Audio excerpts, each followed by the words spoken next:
kids never listen to me. Well, where does that come from? Well, we're triggered. We're not triggered by them not listening to us. We are triggered by an emotional experience in us from when we were not heard as a child. That's Louise Clarke. I'm your host, Jared Lestrange, and you're listening to episode 45 of the SuperDad Show.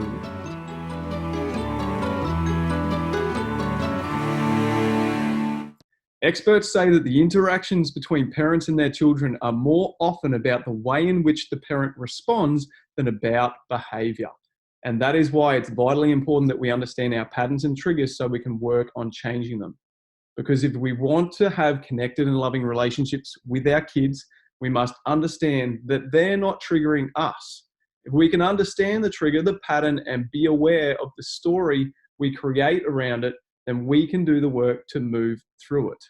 But until we shift out of a triggered mindset, the blame we put on our kids for triggering us will continue to sever our connection to them. This is an excerpt from a book called Parenting the Modern Teen, written by our guest on the SuperDad Show today. To help us to understand and work through our triggers and parenting fears better, without further ado, we welcome to the SuperDad Show, Louise Clarke. Thank you for joining us. Thank you so much for having me here. It's great to be with you and chat with you. I heard you reading that and I'm like, who wrote that? I'm looking forward to reading back on my book one day and thinking the same thing. Yeah. So, look, where are you calling in from and what's home life like for you right now? Well, I am calling in from Vancouver in Canada, on the west coast of Canada. You'll probably hear from my accent that it's not Canadian. I'm originally from Scotland, and I've been living in Canada for 20 years.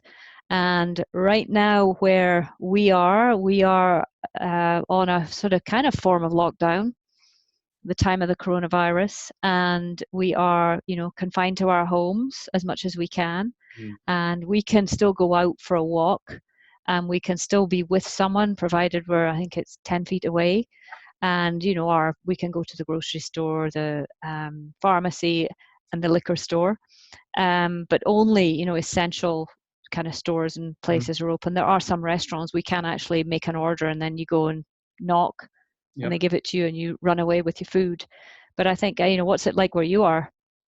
Well, yeah, we're in a very similar situation. And at the moment, the shopping centres are becoming very bare. There's very few people on the road. People are really starting to take this self-isolation seriously, which is great. But we have got word, and it might be a little bit controversial at this time, but that we are going into, I guess, stage 4 lockdown, I think they call it as well, which is really going to limit people to just going out for the bare essentials. So my wife is a nurse. She's still working. She's pretty safe where she is in regard to, I guess, the risk of her contracting it. But again, we've got the kids off school early. They won't be going back to school next week. All schools are closed as of this afternoon, but I've got my kids at home today. Doing what we can to just make sure that we stay on top of this. Sydney is in a real crisis right now with many people contracting it. People just are not getting the message to stay at home. So, it's important for all of us to be responsible right now so that we can curb this trend, isn't it? Absolutely, yeah. And I've got, I have 3 teenagers. They're 15 next week, 17 and 19, boy, girl, boy. The 3 of them are at home. My husband usually works away from home. He's at home. So, we're all in it. We're all in the thick of it. Yeah. And it can bring a bit of tension with it. I think of parents with younger kids, and it's hard for all of us. It's a perfect opportunity for us to be having this conversation today, because we are talking about parental triggers. And so really, I guess when it comes to what we need to do first is probably deal with the reason why our triggers are coming up. And a lot of it comes back to our roots. A lot of it comes back to the way we were parented. Can you talk to us a little bit about your own sort of study into that area and how you've had to work through that yourself? Yeah, well, I've done years and years of work on this, and alongside and under the supervision of Dr. Shafali, who is the author of The Conscious Parent and Awakened Family, and I've been doing her courses for years, read her book a long time ago, and so was open to this kind of new way of thinking, this new parenting paradigm that switches the focus of attention off the kids and us saying, they shouldn't do this, you shouldn't do this, you need to behave, you need to listen to me, obey me. And very much turning the spotlight of attention onto ourselves as parents. And with that, you know, accepting that we co-create our realities. So we've got a part to play in it all. And, you know, going deeper into that work and understanding that the trigger is actually never outside of ourselves. And it's a bit of a mind game to come to this place of understanding. But when we realize that the trigger is always internal, then we can understand, you know, with work, we can go back and work out where the triggers come from. And then we can face our reality and show up in the face of whatever's happening, hopefully less triggered. Yeah, absolutely. And the triggers are usually around, you know, 5 basic things. You know, we need to feel seen, we need to feel heard, we need to feel we're understood, that we matter, we belong, we're worthy, we're good enough. And most of our triggers will stem from having not felt seen or heard as a child, not being understood as a child, and there'll be an emotional experience that we have harvested and kept within us. And then when we have our own children, these emotional experiences are woken up in the face of, for example, them not listening to us. I think that's an easy one for many parents to understand. Yeah. You know, they're like, my kids never listen to me. Well, where does that come from? Well, we're triggered. We're not triggered by them not listening to us.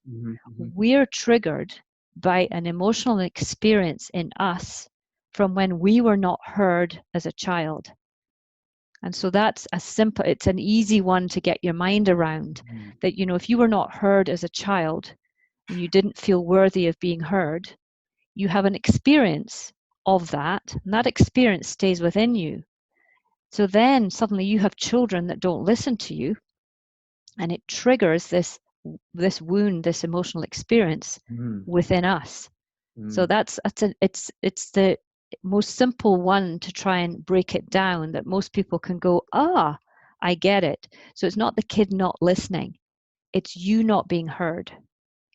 Yeah.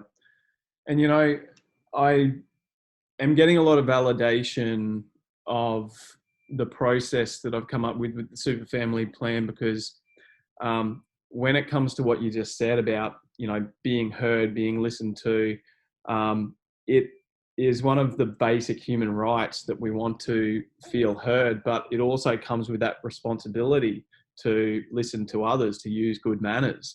And so that's really the approach that I've been taking with my kids, and am now working on teaching to more and more parents, is let's actually identify the basic human rights and that relationship between also having responsibilities with those rights and having simple rules that actually come from that into our home that everyone can remember. And it makes us a calmer parent because we're no longer feeling like we have to be so reactive.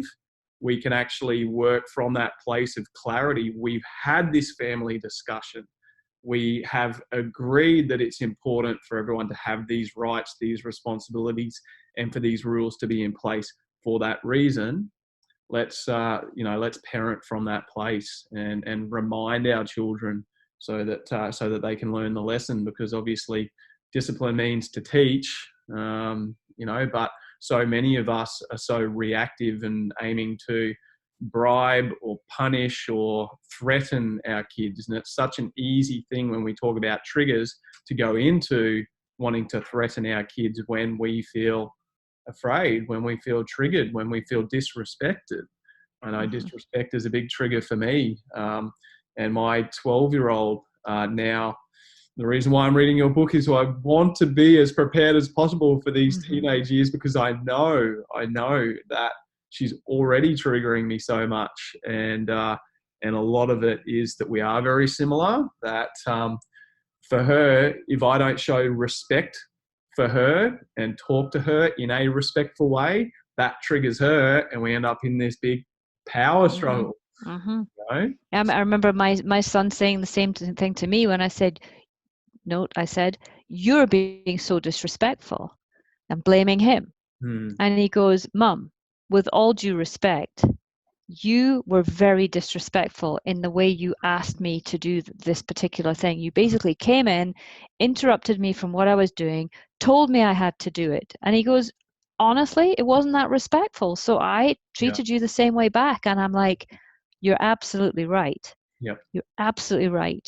Yep. But, the whole respect thing, until we feel respect, self-respect, and we feel we respect ourselves, we will attract disrespect in the other. We have to have it within ourselves. We have to fill our own holes, so to speak, HOLES, and our lack. If we feel disrespected, it's usually because we are lacking respect for ourselves, which ties into boundaries. So in the book, I tie respect and boundaries together, because boundaries are the highest form of respect that we can show for ourselves, because they protect what we value. And if we are lax with the boundaries and can't hold the limits around it, guess what's going to happen? They're going to the limits will be pushed, the boundaries won't stand, and what happens? We feel disrespected. When in fact, if we'd respected our boundaries and held them with compassion, firmly, there would be nothing to disrespect. Yeah. And what a wonderful thing that our children can start to identify at such an early age, that they have that own self-respect for themselves, that they're willing to call someone out who's disrespecting them. Yeah, I was so happy. I was so happy for him in the moment. I was like, "You're absolutely right. How dare I come in and make that kind of demand of you?" So. And one of the biggest themes of your book is that self-awareness, and that's what I love about parenting courses and relationship coaching, and just learning more and more about communication skills, is it makes us so much more aware, and that's the first step. It has to be our awareness. And it has to be. What are we without awareness? Yeah, my 12-year-old Hannah, she was talking to a friend on the phone, and I think her friend was still in her Minecraft account, and had to be logged out of it so that she could play it. And I heard my daughter talking to this friend on the phone and being quite demanding and rude. And I went, "Hannah, I don't think it was nice to talk to your friend like that. That's not how you have a relationship." And she said, "But you talk to me like that." I went, wow. And she's so right. I mean, it's so hard not to revert back to that authoritarian way of parenting that so many of us have been brought up with, of do what I say, I'm the boss, you need to respect me, and do it Absolutely. now. Absolutely. And it's so, you listen, and you get up and do it straight away. Absolutely. And it's so imprinted in us, that blueprint, it's right in there, and we were handed it, to us on a silver plate, and it comes out of us when we're triggered. We can be authoritative, and we can be peaceful and calm parents and positive parents and respectful parents.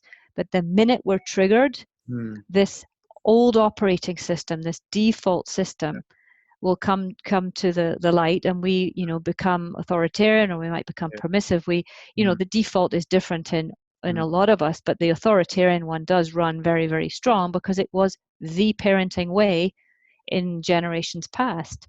So we have to be aware that that when we're defaulting to that, and ask ourselves, hang on a minute, I'm not the boss of you. I'm not superior to you. We're equals here. You deserve respect. You deserve to be seen. You deserve to be heard, just like I do. But we won't get that if we are, approaching it in that authoritarian way. But it's very hard to overcome that operating system. Well, when I think about a really simple definition of what I believe authoritative parenting is, I think that it's about learning to work with our kids rather than against them.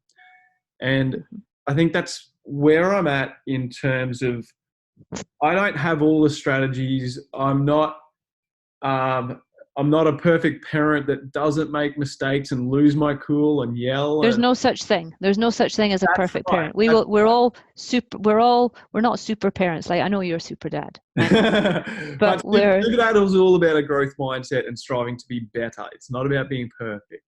Mm-hmm. Yeah, perfect's an illusion. There's no such thing. What is perfect? Just because I do what I do doesn't get me off scot-free. I still have 3 teenagers. They're going to be teenagers. They're going to act like teenagers, and it's up to me to act like the adult and not join them in the teenage ring and resort to a teenager myself. I think it's easy for us as parents to think that we deserve to be respected, but I think that what I've learned, especially from my mentor Kim Strong, is that respect needs to be earned. So look, when I think about the motto of the SuperDads, it's to be better today than yesterday, better tomorrow than today. Better today than yesterday means having that self-awareness and self-reflection on the past and how we're showing up right now. Better tomorrow than today takes planning, it takes education, it takes a little bit of hard work, it takes family conversations. And the biggest thing I'm aiming to do with my family, whether it's driving to school in the car with the music off, so that I'm talking to them about, what are our family values? What does kindness mean? Why should we be honest with others? And what does it mean to be respectful? And what are ways that we can be more disciplined? Discipline meaning learning from our mistakes to make smarter choices. I try and break things down into ways that my kids at 12, 9 and 8 can understand with their vocabulary and really sort of draw on in their life. But also, we have to recognize as well that the prefrontal cortex is not fully wired until somewhere between the ages of 22 and 25. So, all those executive functioning skills and higher order brain, the skills from the higher order brain, they're not in place yet till much later. So expecting our kids to be able to understand a lot of the logic we do is also unrealistic. Girls will be a bit ahead of boys in terms of their prefrontal cortex development. So I think it needs to be age and stage appropriate, but also understand that they just don't have the wiring yet. And during puberty, anything that is wired up until tweens, early puberty, is completely undone in the adolescence years. So knowing that, understanding that is a great place to parent from, because we're more compassionate. You haven't got the logic. I mean, actually, a 14-year-old probably has less logic and rationale and prefrontal cortex skills and executive functioning skills than an 11-year-old who hasn't gone into puberty yet. Because they've gained some of it, but in puberty it's all undone. And they start again. So it's, we need to be aware of that, I think, so that we can deliver information in a way that is palatable for them. And certainly long lectures fall on deaf ears. And it's an interesting thing to learn more about maturity, and what I've learned is that anyone can be immature at any age. There's real stages of maturity, and so many different, we think about physical and emotional maturity, and just because someone's capable of doing something doesn't mean they have the emotional maturity to really identify what that other person's feeling and take that into account. It's oh, absolutely. And there's nothing more immature than a parent having a rant. If I was to record myself when I've had a rant with my kids, I would sound like a child, because basically the rant is my inner child. It's coming out and having a rant. Whether it's tantrums as parents sometimes, don't we? Yeah. So we can act very immaturely at times. So I wanted to go back to what we are actually sort of starting with, which is dealing with our own parental triggers. And it's probably a good opportunity to go more into the fight, flight, or freeze response and how it shows up in our parenting, and how there might be an underlying fear that causes it. You write about this in your book, and I absolutely loved it. So you shared some examples before, but if we go a little bit deeper into it, that fight, flight, or freeze response and the underlying fear behind it. Well, I mean, fear, there's beneath every emotional reaction is fear. We react because we're scared. And when we're scared, we go into survival mode. And in survival mode, our amygdalas get all fired up and our high order brain gets suppressed so that we can run away from the tiger. And so that our bodies prepare ourselves for that. And, we get flooded with adrenaline and cortisol, the stress hormones, and the blood all goes to our extremities so we can run faster. But the problem is there's no tiger in the room. It's probably coming down to a fearful thought. We catastrophize as parents. So whether you've got your 4-year-old might be on the supermarket floor having a massive tantrum, and you're thinking, oh my God, she's never going to be able to sort herself out. What's she going to turn out? How's she ever going to function? No one's going to like her. What are the parents thinking of me? So we go into that fearful thought. And at the end of the day, the child is having a meltdown because the child has not learned how to self-regulate. But when we are going into survival mode, we render ourselves redundant in being able to help our child find what they need and for us to support them emotionally during their storm. Yeah, absolutely.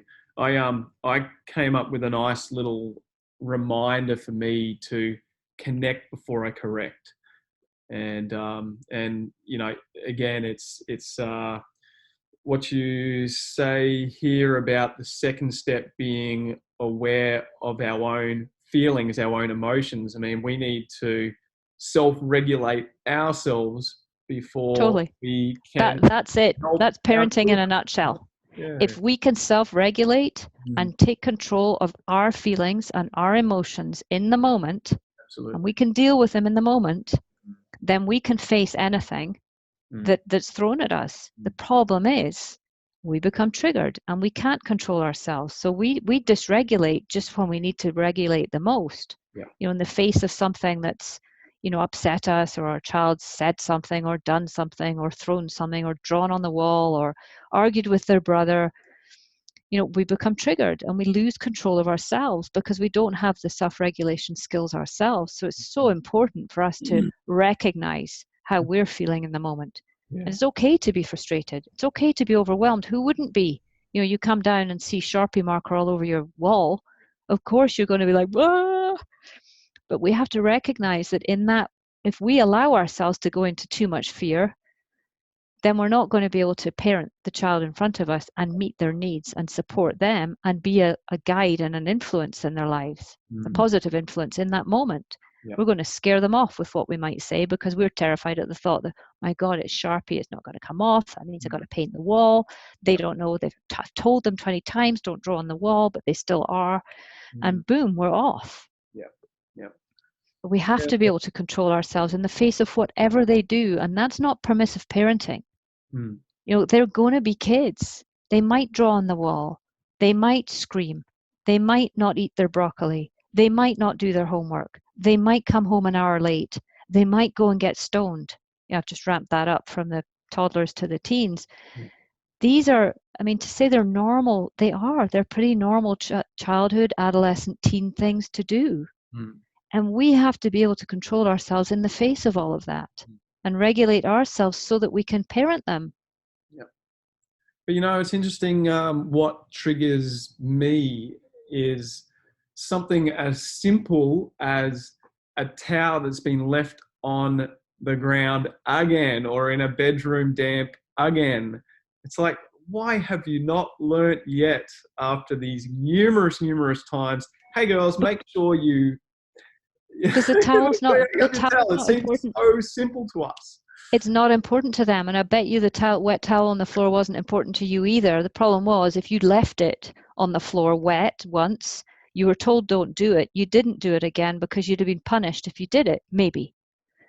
So I certainly punished in terms of not, I mean, punishment's relative, but it's, I was reared in a fear-based. I feared for what would happen to me if I didn't comply. So I complied to avoid the punishment rather than just want to.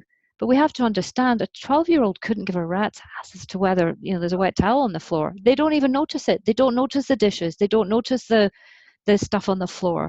And I don't notice that the fans need dusting like my wife does either.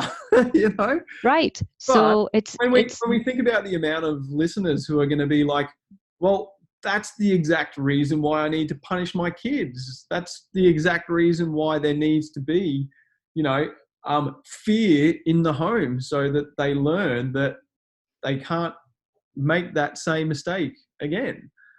But I believe we can do it in a completely different way. I believe that when we are empathetic to our kids, like I truly, yes, I get triggered when mine leave wet towels on the floor and I wish they didn't. But at the end of the day, I've come to a place of realizing that it's kind of like those kind of things are par for the course for kids, and it's up to me to be able to remind them until they learn to do it for themselves, and remind them in a kinder way than in a nagging, not so nice way. And I have to just be aware of why I am so triggered by this. It's a towel on the floor, but I get it. I mean, I've got 3 of them. There's everything all over the floor. Parents are now faced with potentially a couple of months of homeschooling their children, spending a lot more time with bored children. And when it comes to that, I've got a tip that I've been trying with positive effects in my home. Rather than yell about the towel, what I did the other night was I went up to my daughter Jasmine and I went, Jasmine, go and pick up the towel. And that was very different than, go and pick up your towel now, Jasmine, you've left it there again. Because immediately they're like, they go into that fight, flight, or freeze response. Well, you started it, right? That power struggle. Yeah, started by your reaction to the towel. Exactly. So, if we can say to them, I'm not saying it's okay for the wet towels to be on the floor. I mean, it's not acceptable.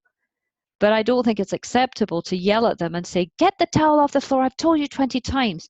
If they haven't remembered, we have to say, please go pick up your towel. Or bring some humor into it a bit. And when it's the 20th time, we still have to keep doing that. And you've used a great word there, humor. How can parents use a little more humor in their home to keep things lighthearted? Well, you just did it with Jasmine. You just went, Jasmine, towel. It's kind of like, that's slightly humorous. It's slightly, come on, we're in this kind of thing. Yeah. I mean, I sometimes say to mine, hello, have you guys seen the coffee table? It's a complete disaster. And they look at me and they go, what? And I'm like, okay, sorry, it must just be me. But right now there is some wrappers, some dishes from this morning. There's a game. There's a pair of headphones. Come on, guys. And I kind of am a bit more lighthearted about it rather than just like, have you seen the state of the coffee table? You need to go and put your things away. There's a way of doing it. And at the end of the day, if all those things, I mean, I had exactly this happen the other night. Okay. Coronavirus, we're all at home. The dining room table is in our common space. And my kids like doing things at the dining room table. So I went to set the table for dinner. And literally there was this much space because there was, and I took a picture and I put it on my Instagram feed because I bet you people are laughing going, she's a parent coach and look at her dining table. And I did it for a reason, because during this time, I believe if my dining table in our common space looked like a dining table with nothing on it, then what are my kids doing all day? Because my dining table was a reflection of what they're doing. So there was a puzzle. There was a new box of head clippers, for guys, because the boys had gone and bought them because they need haircuts and they can't go to the hairdresser. So that was on the table. There was a water bottle. There were some clamps because someone had been doing something with tools. There was a comb. There was a game. There were all sorts of things on the table. And I could have lost it with them then. And I thought for a second, hang on a minute. I can push it down to one end and I can still sit at the table. They've at least been doing the puzzle, thinking about having a haircut, playing with some tools and clamping something. There was a canvas with a half done painting. There were a few paints. There was a paintbrush. There was a piece of scrunched up tissue where they'd wipe the paint off the brush. And for that split second where I was about to say, "Can you clear the table?" I thought, no, you know what? This is it right now. And I can have dinner with it. And actually the dinner ended up the most hilarious dinner because the hair clippers got unboxed. The plastic wrap was on my husband. All the pieces were out. They were all choosing what length hair they wanted. So, you know, I share it because I could have easily lost it over the mess of the dining room table. But in that moment, I had enough awareness to realize this is life at the moment. And if I was horrible about the dining room table, then they wouldn't do the puzzle. They wouldn't play this. They wouldn't be painting because I wouldn't want it on the table. So we have to be careful what we wish for. Yeah. You know, when we think about technology in our home, it's certainly one of the greatest punishments or rewards that parents are using, that we can use to motivate our kids. If you don't do this, you don't get, you know, half an hour on technology. Or if you do this, you get technology. What's another way that you feel that that parents can deal with that in a more positive way? With technology. Yeah. It's a beast. It's a beast. I could speak for days on this. I mean, it is such a gargantuan problem right now. If we thought it was a problem pre-coronavirus, it's going to become more of a problem. But it's going to become more of an acceptable problem. That's my concern, is because, I mean, kids have to have access to technology, you know, if they're slightly older now, to keep in touch with their friends, even if they're younger. You know, even your 8-year-old, how's she going to keep in touch with her friends? You know, she's probably going to want to speak to them on a phone or whatever. So I think we can run the risk of allowing way too much now because of the coronavirus, because we know they need it. I'll never take any of the devices away from my kids. They need it right now. I need it to connect. But I'm not a big fan of using technology as a bribe or reward. I think that there's a very simple way around a simple way. Nothing simple when it comes to technology because of the addictive nature of it. If it wasn't addictive, it would be much easier to manage. It would still be hard. But really the problem with technology is not actually the technology. It's our inability to set boundaries around it that's the problem.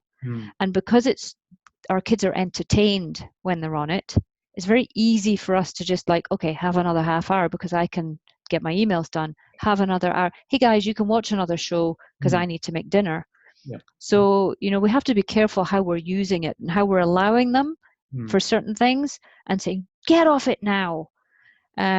So I'm not a big fan of using it to bribe or reward or punish them at all. It's not how I operate. It's not what I suggest. But here's a quick tip for it.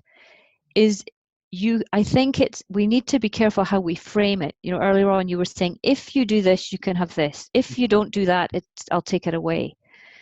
So I've a big thing with the word if. If is such a conditional word. If you do your homework, then you can go on your screen. Well, if you say to a child, if you do your homework, you're basically saying to them, you have a choice. If you do it, you'll get the reward. So the if, it makes it conditional. So if you substitute the word if with when you've done your homework, then you can go on your screen for, you know, you might have a certain time. You might have to set a timer. So the when then is very different to the if then. Because when you've done it, then you get it. It's not conditional because you've no choice when you do it. If you do it, it's conditional.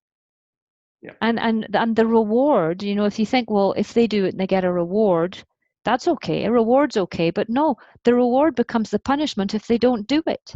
So if you get the screen because you do it, if you don't do it, you don't get the screen. So the screen's the reward or the punishment. one of the things that I'm aiming to input into my kids is that doing good is its own reward. And that is obviously trying to steer clear of punishments and rewards as much as possible and get them to see that we are a team, we work together. There are responsibilities in our home that need to be done. And so I guess my way around it, that is a slightly better way in my mind, is when our kids get home from school or when they want technology in the mornings, they need to tick off 3 things on our tech to-do list. And I've actually shared this with my audience now too as a free download where basically they allocate the amount of time that the child can have on technology so that it's very clear, when they will be asked to have a break from it. And then they need to write a story about their day. They need to do a drawing. They need to take out the rubbish. They need to clean their room. They need to go out into the backyard and play for 10 minutes. So we've got a list of things that they need. Well, it's creating balance, right? Then you can go into that with balance. We need balance. You need to be outside a bit. You need to be creative. You need to learn something, do this, do that, and play on your screens. I like the screen time and green time. You don't want the screen time to take away from green time. I can't remember who wrote that. It wasn't me, but it was some mummy blogger somewhere had written that. And I thought it was a really nice way of framing it. But it's a really hard thing to get our heads around, and it's so addictive that it's very hard for these kids to get off their screens. And again, we have to be very aware of how we show up in the face of them being on their screen, having overrun the limit, having whinged and cried because we've cut off the Wi-Fi or whatever we've done to help them come off it. Yeah. But we have to control ourselves in the face of the pushback we're going to get, and we're going to get pushback. Yeah. If we tell them to come off it and they don't want to come off it, they're addicted to the game, they want more of it, we're going to be the bad guy. If we're clear on the boundaries, if they're strong, and again, if our children have agreed to why those boundaries need to be in place, they understand our rationale, then it can make us a calmer parent. And for the parents listening to this, they might be thinking, gosh, this person's like really permissive, like she must just let her kids get away with everything because she doesn't punish them. Far from it. I believe in consequences. I mean, children have to have consequences. It's how they learn the relationship between cause and effect. It's how they learn the life skills they need. It's how they learn the way of the world. But for a consequence to be a consequence, it must not end up as a punishment in disguise. And for me, the consequences, if the consequence is related and relevant to what they were doing, is reliable to see through, is respectful and reasonable. There's all those R's. So related and relevant. In other words, you're not going to take away a screen because they haven't cleaned their bedroom. What's the relevance? It's not related. It's like just an arbitrary, then you're just that's a punishment. You're taking away a screen because they didn't clean their bedroom. It needs to be reliable, and it needs to be reasonable and respectfully done. So when we set consequences that are... Sorry to cut you off. No problem. Thinking what would be an example of, in that context of their rooms is a mess, instead of punishing them by taking away technology, that being the consequence, what could be a relatable... So in that, if you really want to tie it to a screen, if you really want to, I mean, sometimes screens they're just kids really, they value their screens so much that if we take that away from them, then it hits home. I still don't like using it, but if they don't tidy their rooms, it's actually for me that's not a good example I've given, because if a child, for me, a child's bedroom is their bedroom, and as they get older, if they, my teenage daughter, she doesn't like a tidy room. She is much better in a messy room. I prefer a tidy room, but it's her room, so I don't make her tidy it. She lives in it, But the consequence for that is that if it's not tidy and her dirty laundry is not in the hamper, I don't do the laundry. So there's the consequence. Your room's messy, your dirty laundry's all over the floor, and there's a wet towel on the floor. The consequence for that is you next have a shower with a wet, smelly towel because you're not having a clean one, and you don't get your laundry done. So there's the consequence for having a messy room. But for her, she's okay with a messy room. But she might not be okay if the laundry's not done. But even then, she'd go, oh, I'll just go now she'll just go do her laundry. Yeah. I love this idea of teaching our kids more about natural and logical consequences. The natural consequence of her not cleaning her room is that she doesn't have clean clothes because you haven't done it. But the natural consequence of staying to overshooting your screen limits, the natural consequence, if they've overshot it by 15 minutes, tomorrow they get 15 minutes less. There's a perfect example of a good quote unquote consequence, because taking the excess time off tomorrow is related and relevant to their action. It's totally reasonable. You can't argue that. If you do it in a respectful way and say, I'm really sorry the timer went off and you ignored it, you've gone over by 15 minutes. It's totally respectful to do that, and it's reliable to do. It's easily repeated. So there's the 5 hours playing out beautifully in a screen example. And I was going to point out too, one of the things I look back on my teenage years, and I now look at what my 12-year-old's like, all 3 of my kids actually. If they can be motivated and excited about rearranging their room, what comes with rearranging? It needs to be tidied first. So that's worked really well in our home. Who'd like to rearrange their room today? Let's move your bed over here. That'd be exciting. How about we put a new thing up on the wall here? That seems to work really well. It goes from being... I remember doing that as a kid, though. A complete mess, a bomb shelter, to obviously being nice and tidied and organized, and just that whole start, that refresh. But it's important for children to feel a sense of control over their things and their space. And when we impose our agendas, because we don't like a messy room and etc., we then impose that on them. Depending on the inherent temperament of a child, you might either get a child who, Mummy doesn't like a messy room, so I'm going to make my room really tidy for her because I want to please her. Or you might get a child who's going to say, really? You want a tidy room? I'm not having a tidy room, and they make it a mess. I've got a client right now who is really struggling because her teenage daughter has decided she doesn't want a tidy room, but tidiness is a big thing for this mum, and she's really struggling.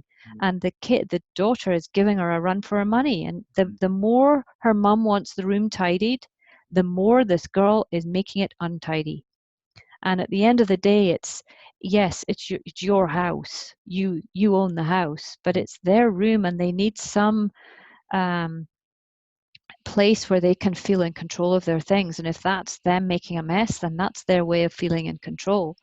And so I think we do have to watch about what sort of agendas we're imposing on them.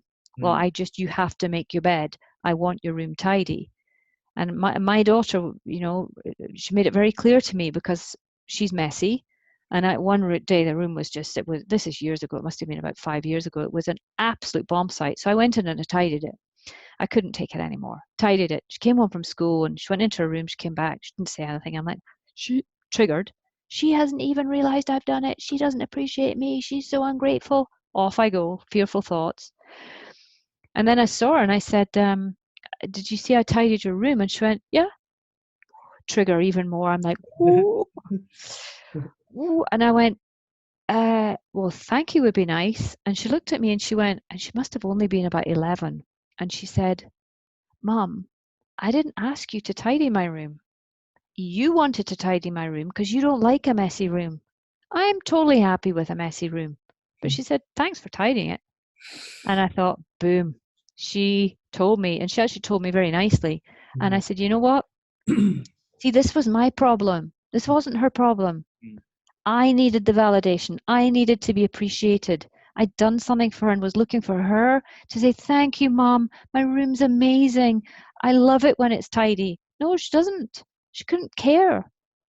I needed it, not her. So the trigger was inside. I needed to be validated for being a good mum, for tidying her daughter's room. I'm entirely nice and caring and nurturing. This was my problem, not hers. Yeah. Children certainly are our greatest teachers, aren't they? They are. They absolutely are. Yeah. So look, on that note around that experience, wanted to ask you this question. How do you feel we can deal with the guilt and shame of past parenting failures? The guilt and shame of past parenting values. Failures. Oh, failures. Okay. Yeah. How can we deal with guilt and shame of past parenting failures? Well, I mean, the way I deal with it is I don't believe that there's anything such as a perfect parent. I don't think it exists. I think it's an illusion. And if we can just understand that nobody's perfect. The only thing in my books that's perfect is nature.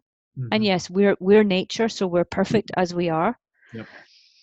But we expect so much more of ourselves, and we expect to be more perfect than we are. And I think when we can understand that, really, what is perfect? How do you define it? What's the perfect parent? So I think that can help us feel less guilty. And then, mistakes are part of being a human being. I've never been a parent of teens tomorrow. I don't know what they're going to do tomorrow. I could have got it all right, and I haven't. It's not possible to get it all right all the time. So I think self-compassion is huge in terms of helping us get over the guilt of what we might have said and done. I think that knowing that as parents, we have the best of intentions. I don't know a parent with the best of intentions. Now, sometimes things go haywire, but we have the best of intentions. No parent sets out to harm their child or emotionally scar their child, or we don't set out to blame them and make them feel bad. Now, sometimes we do blame them and shame them, make them feel bad, but we have to have some compassion for ourselves and say, you know what, it's okay. I'm struggling with, it's me, I'm struggling. They're fine. We can apologize.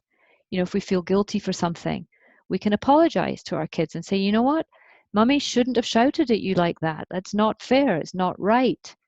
No one deserves to be spoken to like I just spoke to you. That's a powerful message to a child. And that can help us feel better about something we might have felt guilty about. Yes. And that's the really wonderful thing that I was hoping you'd get to. Of there is a lot of honesty involved sometimes with our children, of saying, Mum and Dad made a mistake. We're aiming to get better. I'm sorry I reacted that way. Let's work on doing this better in the future. Yeah. Shuffle and re-deal. Yeah. The best apology is changed behaviour.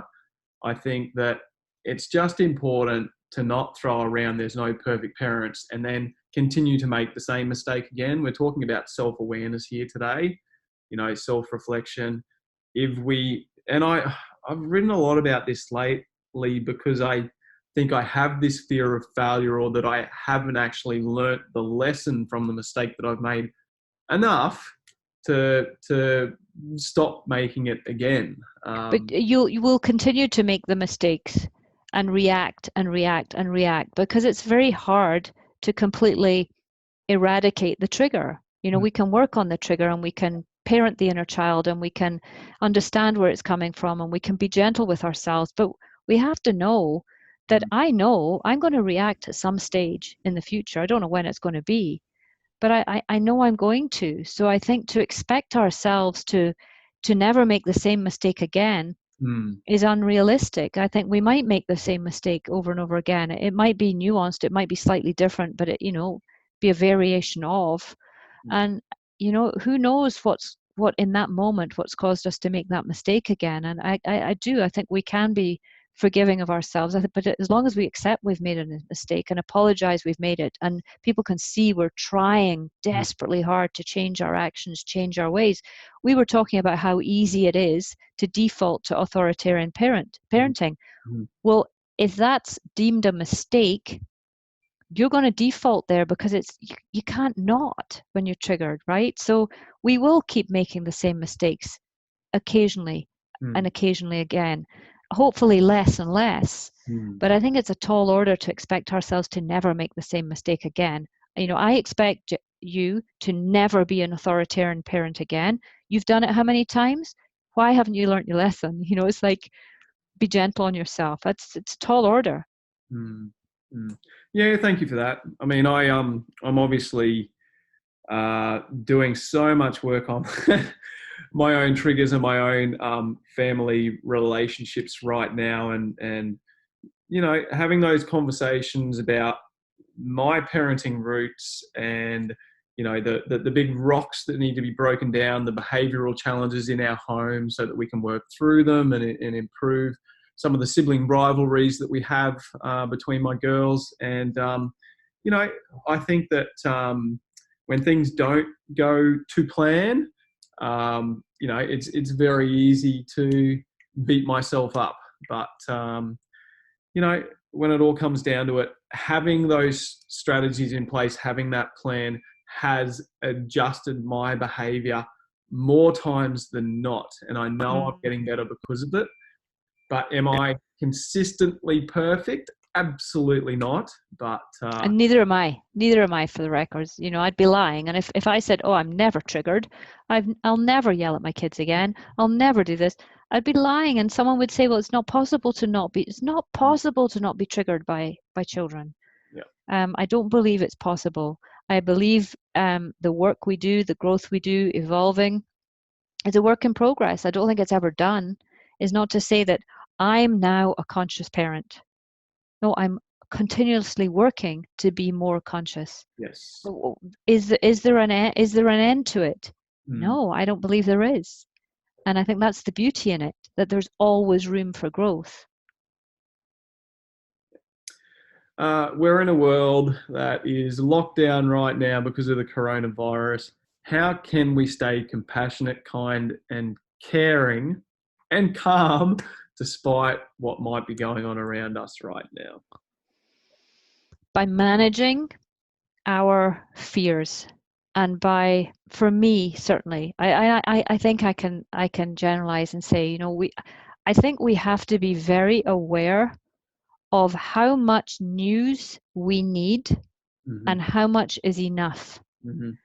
Because if we've got a constant stream of news updates, radio updates, social media updates and headlines, TV on all day, radio on all day, infiltrating us every moment, how can we possibly operate present? Because when we are fearful, we're in survival mode. We talked about that earlier, and it's playing into this piece of the conversation beautifully. If we're in fear mode and we're in that fearful thought process around the coronavirus, because we're constantly allowing it to be fed into our being, our state of being, our state of mind, our physical, emotional, and spiritual being, then we can't be present. So I think, in terms of, well, how do I manage the fear, is ask yourself, how much news do I need a day? Now, we all need different amounts. Where should we be getting that news from? So we've actually where should we be getting it from? And when should we put it into our day? Where's it from, how much, and when in our day? Because if it's the first thing you look at when you wake up and the last thing you look at when you go to bed, and you're dipping into it all day long, it's having a very profound effect on your energy, on your state of being, your state of mind, and your ability to be present. So look at the news, maybe try and limit a bit of it, so that you're getting just enough but not too much. And what is enough? Know what is enough is. I don't watch any of it. I haven't watched the news for 3 years. 3 years I've not watched the news. I've not seen one news broadcast since the coronavirus came out. Now that's, for me, I can show up a better person, better mum, better coach when I just absolutely remove myself from it. I'm not saying that's right, but for me, it helps me be a better person. Some might say it's socially responsible, and that's someone's perspective, their opinion, they're entitled to it. I'm a better person if I don't allow myself to be swallowed up by the negativity around it. I'm very aware of it. I'm not burying my head in the sand. I'm being very intentional and conscious as to how I am dealing with it, and the social distancing and the isolation. I'm doing everything I can, and I can do a better job of it when I'm not reading anything about it. So I think that is one of the key things. And for me, meditating, giving myself that space to increase and strengthen my awareness, which I believe comes through meditating. To me, meditating is like taking your awareness to the gym for a strength workout. So the more aware I am, the more aware of my mind I am, the more I can mind my mind. I'm aware of when I'm going into fear, and that strips me from being present. So meditation for me and minding the news feed is huge. It helps me stay present. And in this moment, we're all fine. I'm here on this podcast. I'm having a great conversation. My kids are downstairs. They're all fine. My husband's fine. My friends are fine. My family's fine in this moment. Yeah. Wonderful. Louise Clarke, what a great conversation today. I hope our listeners get so much out of it. I really appreciate you taking the time. How can anyone listening to this get in touch with you? Well, it's been a pleasure chatting to you. I've really enjoyed it. We've covered so many things. My website is yourparentingpartner.com. And on the tabs along the top, you'll be able to find out all about me. I have various courses. I have my book. I have a podcast called Parenting in the Thick of It, which has over 400 episodes. They're short and sweet. They're about 15 minutes long. And they cover everything and anything about parenting. I also have some guided meditations in there if it's something you are interested in. And I also have, it's called the Parenting in the Thick of It Family Organizer, which is a calendar stroke parenting book. So it's got 12 monthly theme pages and a calendar page for each month related to the theme. So there's a blog with hundreds of blogs on there. So tons of information in all various places. But if you go to the webpage, my website, Your Parenting Partner, you can access the book, the calendar, the podcasts, the blogs, and you can get in touch with me as well because I have a private coaching practice. And there's a request a consultation tab on the website as well, which takes you into my scheduler and you can book an appointment to see me. Wonderful. Wonderful. Again, thank you for your time. Keep you and your family safe, and I look forward to our ongoing communication. Yes, so do I, and you keep your family safe as well. And thank you for having me as a guest on your show. It's been great to be here today.